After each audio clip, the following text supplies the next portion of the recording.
What is up, y'all? My name is Luke, and we are back with another video. Now, in this video, we are ranking the Friday the 13th franchise. Now, yesterday was Friday the 13th. Today is Valentine's Day as I'm filming this, so to all you little lovebirds out there, fuck you. I'm just kidding. Go make some love, y'all, alright? Valentine's is that special time for all you lovebirds who love each other. But I'm single, and this is not a holiday about me, so I'm just gonna move on from it. Now, how this ranking is gonna work is I'm gonna start from my least favorite to my favorite. Pretty simple. There's 12 films in this franchise, so this shouldn't be that hard. Now, I want you to keep in mind, I love all these films, except for one. And the one I don't love is Friday the 13th, Part 8, Jason Takes Manhattan. Now, I'm gonna just clarify real quick. This is very false advertising. You know, if I was alive in 1989, I would be suing them for false advertising. You know why? Because Jason does not take Manhattan. No, he takes Vancouver at most, if anything. Dude, he's not going to the Big Apple and taking over and becoming the mayor or something. No, he's just over here getting one very badass shot of him in NYC Square, and then the rest is just some ass. I mean, the boombox scene's cool, like some of the shots are cool.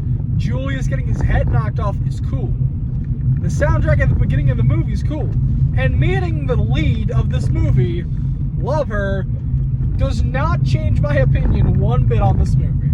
I'm sorry, it doesn't. I can't get over the fact of the ending, too. Don't get me started on that. Or, like, in the middle, we got a little Jason over here in water, like, twitching and tweaking, looking like he's a little kid who just got some heroin in his system, dude. I'm not trying to watch that. And then over the ending of, oh, the sewer fills with toxic sewage at 12 o'clock every night.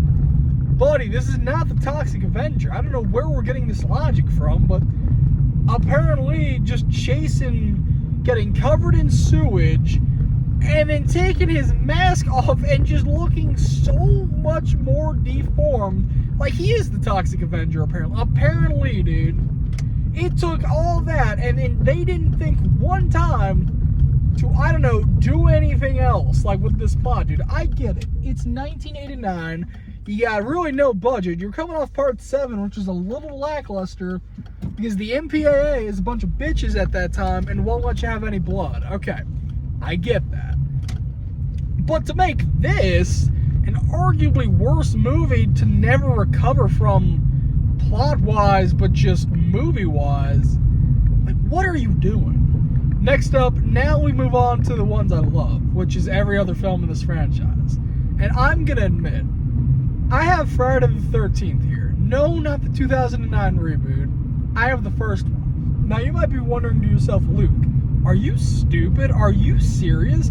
You have a classic in second to last place? Yeah, I do. This movie's ass. This movie is amateur at best, alright? Like, I'm not gonna call it complete ass. I just rewatched it last night at Regal. Shout out to them. The problem is this is a low-budget slasher that influenced many more to come. It's basic. You know what's gonna happen. You don't know the killer. The kills are mostly off-screen, apart from, I don't know, maybe one or two maybe two at the most, I believe, if I'm not mistaken. No, 3 I can think of. But every on-screen kill is just like a below the camera stab to the stomach and then gripping at it. Like the first guy looked like he's gripping a tomato at his stomach, all over just bleeding out like, dude, come on now.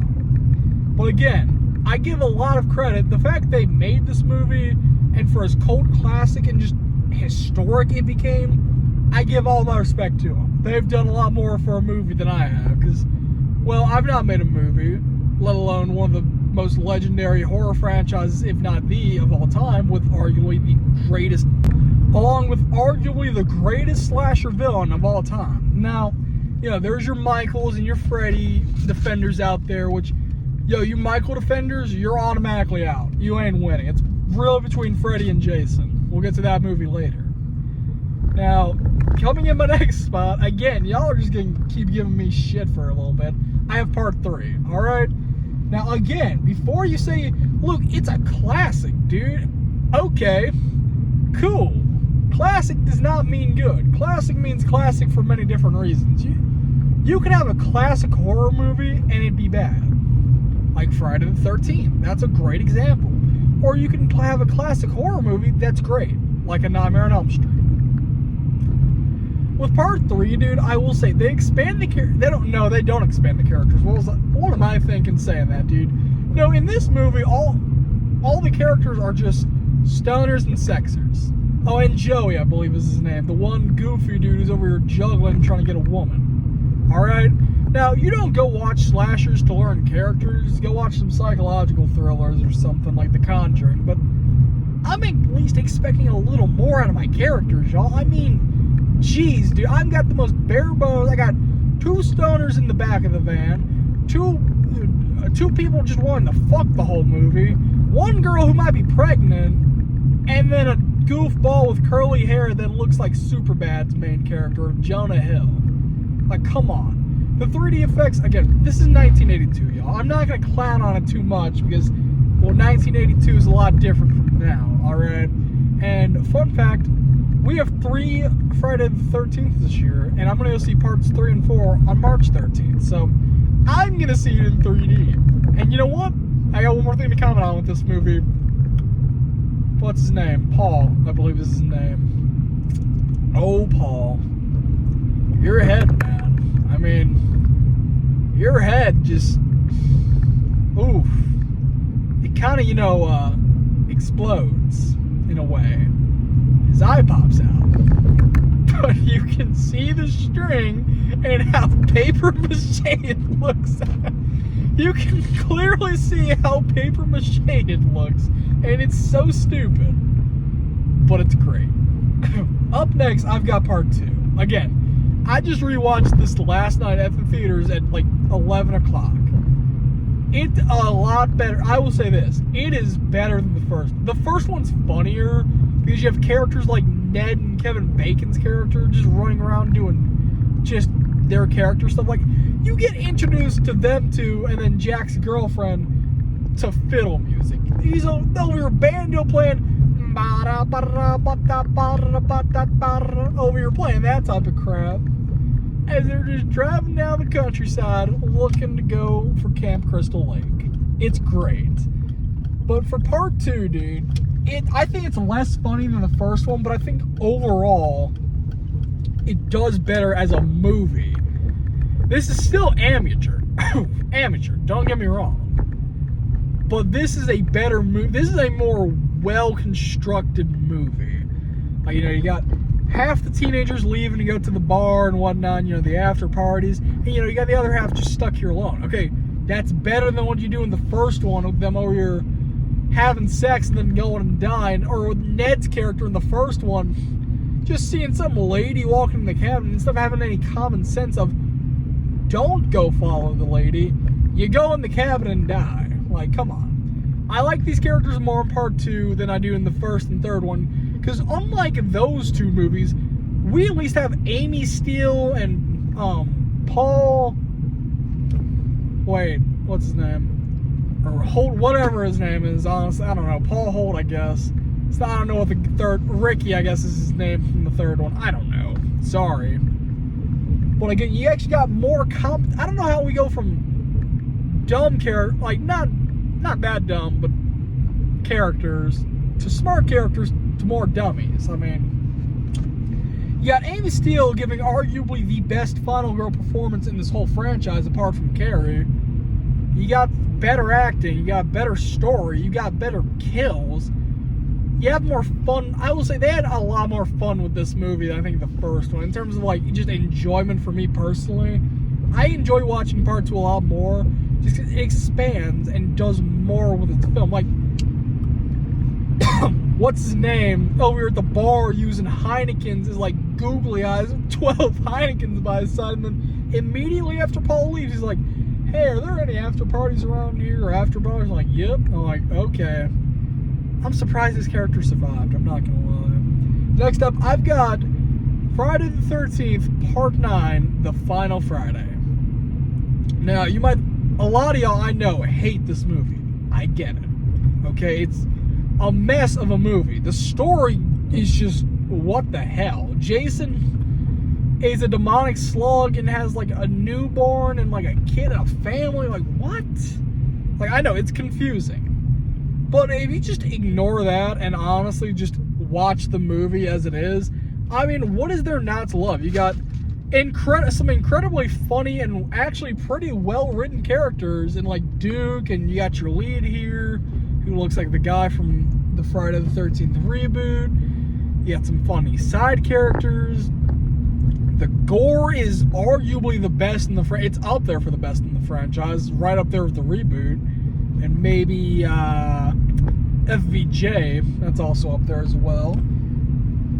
Again, the story is an absolute canonical mess. All right, I don't know. I saw an interview where Adam Marcus, the guy that directed it, because it was his first directorial debut, acting like we messed it up. No, it was already messed up beforehand. No, it was not messed up beforehand. It went the first four, Jason dies, and then five takes a break, and then 6 is where it continues. So you got the first four and 6 as their own thing. 5's kind of like the middleman of its own story as a copycat, okay? It's like Halloween 3. And then I would say 7 continues long after 6, just with a whole... No, it doesn't. 7's its own thing, if you ask me. Like, after 6, it goes to its own thing, where it's just Jason killing a bunch of teenagers. And then, I believe 7, 8, and 9 are all interconnected. 10 is its own thing. 11 and 12, I believe, are also their own thing. Okay? The timeline for this franchise is confusing as hell because they just butcher it so much. But again, I don't really care. The gore is great. The characters are great. The nudity is great, which, you know what? It's a Friday film. I don't know what I was expecting. Honestly, the best kill, I don't know what I would consider the best kill in this movie, because there's quite a few ways you can go. Even with Jason being blown up, if you want to count that, I mean, that's cool. I think it also helps that I've met Kane Hodder, which he plays him in 7, 8, 9, and 10. Doesn't save 8 and 9, but it's nice to know I've met him and that he's a really nice dude. Next up, where do I want to go? I think I'm going to go Jason X. Yeah, I am. Now that I'm thinking about this, Jason X. Again, I know a lot of y'all hate this movie. Cool. I love this movie. I am watching Jason in space kill a bunch of stupid android and gecko named people for no reason. It's great. I mean, you tell me where you're gonna find a more badass character than the guy that literally fights Jason, gets stabbed twice in his ribs, gets in a robot suit and fights him, gets thrown into space, and then catapults Jason along with him into the earth and kills himself and Jason. I mean, you tell me where you're going to find that in another horror franchise. I mean, I don't think you're going to. And I think I'm right with that. The characters are stupid, but it's fun. Because they know what this movie is, dude. They've read this script and are like, this is so campy. So let's do it. It's great. It's fun. And you have an all-timer of a kill in just any horror movie where Jason grabs this blondie chick and just smashes her head into some liquid nitrogen, pulls it back up, her face is frozen looking deformed, and he smashes her head into the table that she was working on. Absolute all-timer. You tell me where you're going to find that in another horror movie. I don't think you will. Next up, I've been waiting. I don't want to do this because this is my favorite in the franchise, but I have to be honest with myself. I have Friday the 13th, Part 7. I'm going to be real. These characters suck. God, they are boring. They do nothing. They're over here setting up a birthday party and this and that, and it's just boring. Oh, shoot. Hold up. I'm sorry, I just saw someone and I thought, I gotta say hello to them. Alright, back to what I was saying about Part 7. The problem is the first half of this movie is so slow and boring, and the kills get dumbed down so much because the MPAA just butchers it. They just decide to say, no, you're not getting no gore at all. I mean, for Blondie's sake, give me something to work with here. I mean, the sleeping bag kill's great. I love that. That's cool. But, like, nothing else, like, kill-wise really stands out to me. And there's the air horn, I guess. I mean, that's cool. And then my favorite kill of the movie, I love the sleeping bag kill, but this one takes the cake. It's the bitchy white girl that looks like Madonna getting an axe to her head and then getting thrown like a rag doll behind a little TV or a tape, whatever it was in the movie. It's great. But again, that whole first half is boring and lame. I got characters who just want to have sex and are throwing a birthday party. And I got this other plot of this girl with telekinetic teenage powers over here being mad that she killed her dad, which, okay, I get that. You killed him, though. That's kind of on you, girl. But this is where this is where it gets fun for me. The second, mainly towards the end, where it's just Kane Hodder versus a telekinetic teenager, and Kane Hodder gets the ever-living shit beat out of him. I mean, you got lamps hitting him, you got plants hitting him, you got a whole porch falling down on him, you got him getting lit on fire, falling down staircases, just getting beat, getting chained down. Now, the ending's stupid. With her dead dad coming back to life and dragging Jason down, that's dumb, if you ask me, personally. But other than that, I love it. I don't care. It holds a special place in my heart. It always will. And I will never not love this movie, mainly towards this end, no matter what. Next up, I got FVJ. Okay, I can only put this thing so high. This, if I'm being honest, if this movie was not made in 2003, just any other decade when it was not the worst decade for horror, I think this would be such a better movie. The kills are great, the story's great, the plot's awesome, the writing's good, I like Stoner Bug, I like everything about this movie, but why can't I put it higher? Well, the problem is these characters piss me off so much that I literally can't force myself to do it. I can't watch the infamous dialogue scene of Freddy died by fire, Jason by water, how can we use that? I can't do it. I can't put these dumb characters that I don't like in a movie that should be better than it is, which it is, granted, but just the characters bog it down too much. They piss me off too much for me to be like, okay, I'll put you higher. I can't do it. But again, that's the problem. The side characters are good. It's just the main characters suck. Like, what? How? Like, what are we doing? Next up, I'm going part 4. No, I'm going part 6, if I'm being real. I love 4, 6, and reboots, so honestly, you could go any way with this, and I won't be mad about it. But if I'm just thinking to myself personally, between those 3, I've probably seen 6 the least. Not to say that I've not seen a lot, I have.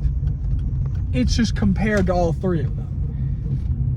6 is great because it's humorous, it's fun, you had likable characters, you got Tommy from the 4th one and 5th one coming in. I lucky forgot about 5 for a moment, I'm not gonna lie. You got him from 4 and 5 coming in, he's finally on like the real hero arc where we're gonna be like, alright. And you know what? Granted to that, he does defeat Jason. I mean, the writing's great, the acting's great, I love the love interest they add in here, her car's cool. The plot's good. I like all the stupid little gags they have. The smiley face, I don't care what anyone says. The smiley face is just so dumb. I love it, though. It's funny. It's funny to watch this over here angry Bart-looking named mofo over here getting, what? And smiley face comes down like, it's dumb. I know. I don't care, though. Next up, I got part 5.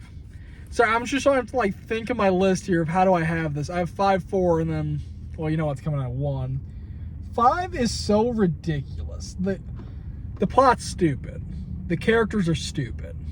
But the characters are also arguably the best part of this movie. All these side characters, like Ethel, being the most what the fuck of a character I've ever seen, just makes it so funny. The kills are cool. You got Reggie, which I love Reggie, and then you got Demon. Yo, Demon. Shout out Miguel Nunez Jr. I've met him. He's awesome. Alright? Those damn enchiladas, man. And then, oh, babe. I can't. It's great. It's awesome. If you put me in that film, put me in that film. Over here, put me in as Reggie. I'll be like, ah! Like he does in the little movie. Next up, I've got part 4. Alright, part 4 is great because you got the introduction of little Tommy Jarvis and he kills Jason. You got likable characters, you got great kills, you got a likable plot. Now, the one thing, you got iconic things from this too. You got, what's his name? Tommy McLaughlin over here doing his dance like, over here looking like he should just be humping someone right now. You got the, he's killing me, ah. Over here, I don't know what's happening to him, but I think he's dying, y'all. I think he's dying. And again, you got Tommy Jarvis in this movie. This is his first directorial debut. And then at my number 1, is this really a surprise to you? At my number 1, I've got the reboot. I think, or the remake, I should say. The remake does what any remake should actually do. Do what the original did, but expand on it and make it better.